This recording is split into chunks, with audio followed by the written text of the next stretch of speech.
I really think that a good collection is a varied collection.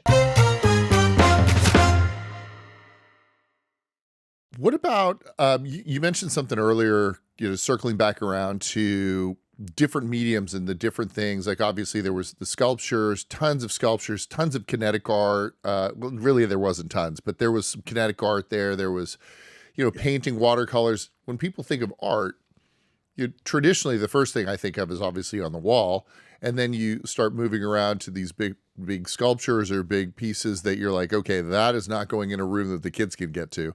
But there's a myriad of art, and figuring out which of these you're interested in is probably like, do you go to the same person to figure out that, or do you specialize?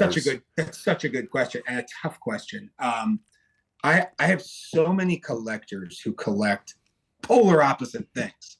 I have a client that loves 19th century American masters, Winslow Homer, Mary Cassatt, they're in every museum in the world. They're American masters. But he also has things by pop artists and contemporary sculpture. And he loves Tiffany lamps. So,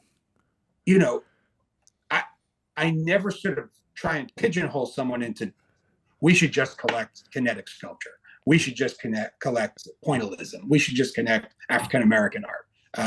Because why? Like, this isn't stamps. You're not collecting this one thing that has intrinsic value based on rarity.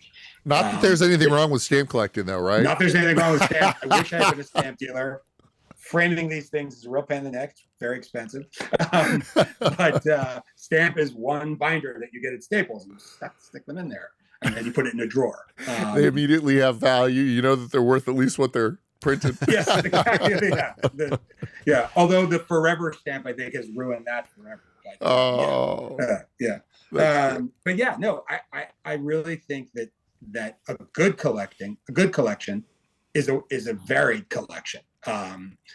Sure, there should be some theme. There should be stuff. I